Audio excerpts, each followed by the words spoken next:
General tips. Number 1. Learn a little about your lock first.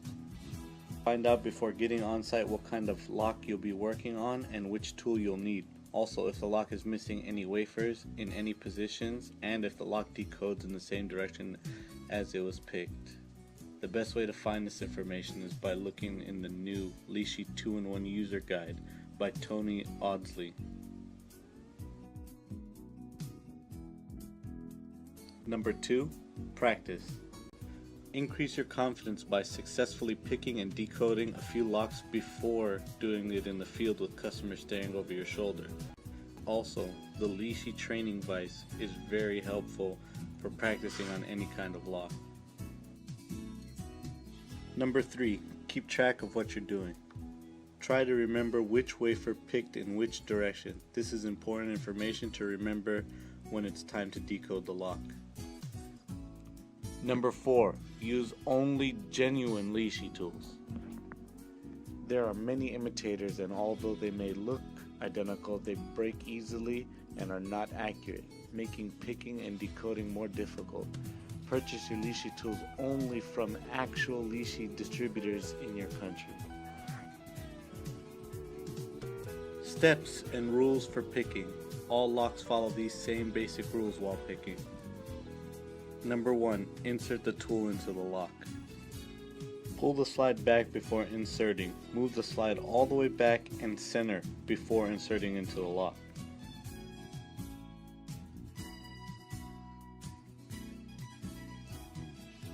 Make sure the tool is fully inserted. If you are not feeling any spring resistance for positions in either direction, or if both sides are blocked, chances are your tool is just not pushed in all the way.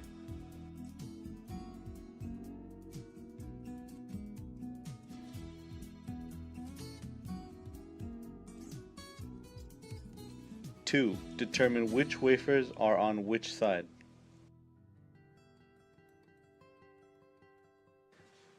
Cycle through the positions without any turning tension to see where the spring back is felt. If you don't feel any spring back, that's probably the wrong direction.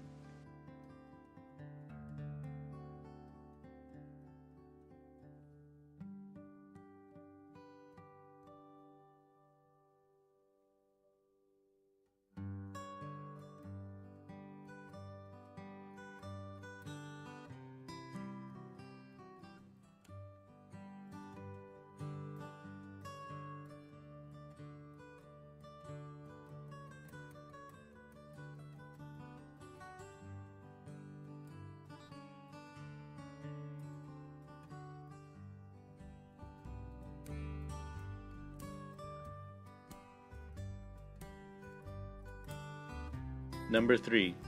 Turn towards either direction. Like a residential lock, picking can be done in either direction, but one direction will always be easier than the other. If you find picking is difficult, try changing directions. Number 4. If it springs one depth, it's picked. Leave it alone. Springing back just one depth is how you know you've picked this wafer. Be gentle. If you push these too far, it will become overpicked and you will have to start all over.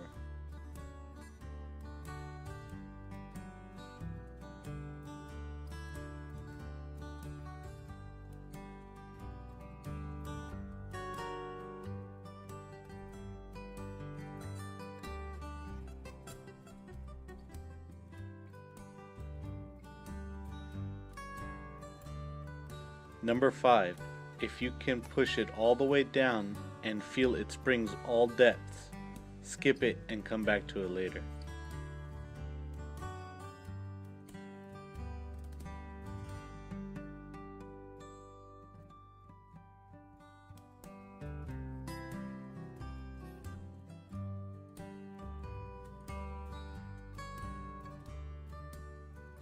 Number 6. If it stops and you feel no spring, push gently until it clicks past and becomes picked.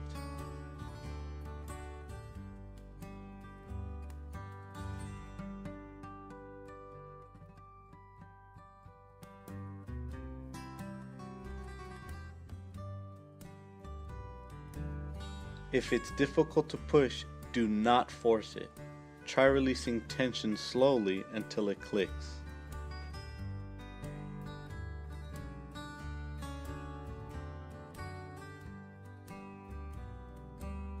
Number 7. Keep going through each position until all wafers are picked.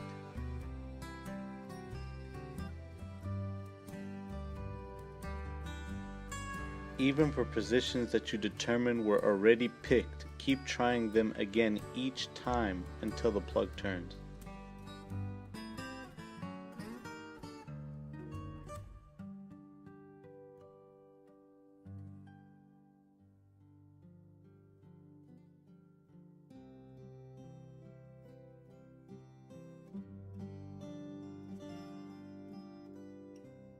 Number 8. In most cases, you will need to add more turning pressure as each position becomes picked.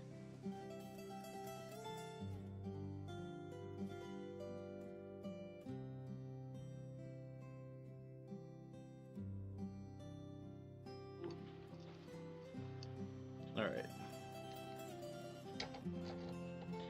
So the first step after getting into lock, you want to make sure you kind of have a general idea of where all the wafers are. So with no tension, you want to just get a feel for where everything is. So 8 is going to be up, there's nothing down. 7 is going to be up, nothing down. 6, nothing up. Springs down. 5, nothing up. 5's down. 4 is up. 3 is up. 2 is down. 1 is down. So we know 7, 8 are going to be up. 5, 6 down. 4 and 3 are going to be up. 2 and 1 are going to be down. So apply a little bit of turning pressure and just very gently start picking. That one's very stiff, so pick it until it bounces. When it bounces one depth like this, you know it's picked. So you go on to the next one. 7's going to be up. 7's picked. 6 is down. It springs the full depth, so come back to it later. 5, very gently you can see it's already picked, so it must be a very high depth. Just leave it alone, don't touch it. 4, ooh, this one might have to come back and check on it later. 3, stiff, pick it, and now it springs the full depth, so come back to it later. 2, a little stiff but picked over. Now 1 is very stiff. This is where a lot of people break their tools. To get 1 to pick, you want to let go a little bit of tension here until it picks. Now it's picked. Probably want to check on that one later too, so go through it all again. 8's picked. 7's picked, and each time you pick you want to add just a little bit more turning pressure. 6, still nothing, come back later. 5 is still picked. 4 is still picked. 3 is very stiff, come back to it later now. 2, picked, a little bit more turning pressure. 1, still picked. 8, picked. 7, 7 is now picked. 6, picked, a little bit more turning pressure. 5 still picked. 4 is picked. 3 stiff.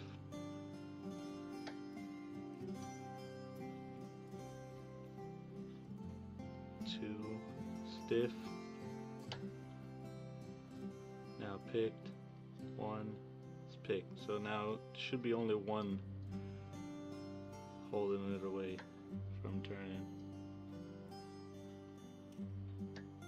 Oh. There it is. Now it's picked. Rules for decoding. Number 1.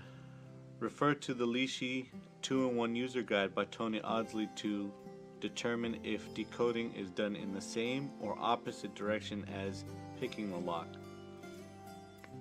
In the HU66 locks, for example, if you pick the wafer by pushing upwards, you would decode that wafer by pushing downwards in the opposite direction. Number 2. Push until it stops and take a reading. It does not require heavy pressure to find your depths. Yes, if you push hard enough, you can make it read deeper, but that's a wrong reading.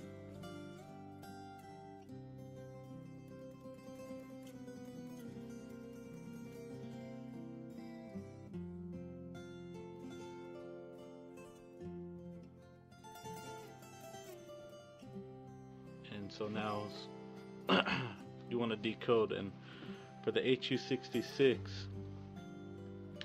we picked 8 and 7 up, and how we know that there's a little springing, but you want to decode down,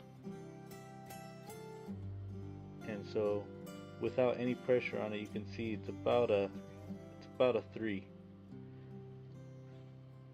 So then go to 7. 7 was picked up, so we decode down, and it is a 2. 6 was picked down, so we decode up, and it looks like a 2. 5 was picked down, so we decode up, and it looks like a 3. Actually 4. 4 was picked up, we decode down, and it is dead on 3. 3 was picked up, decode down, it is a 1. 2 was picked down, decode up, it's a 1. 1 was picked down, decode up, it's a 3. Things to be careful of. Number 1. Do not ever force a tool. It should not take much pressure to pick each position. Too much force will break the tip of your tool, and the tips are not replaceable. Not only will pushing too hard break your tool, but you won't be able to make any money from your customer. Be gentle with your tool. Number 2. Do not push too hard while decoding the lock, or you will bend the tip of the slide. Number 3. When removing the tool from the lock, go slowly and be careful. Make sure the slide is centered in the keyway before pulling out. It's very easy to break the tip of the slide if you are not careful.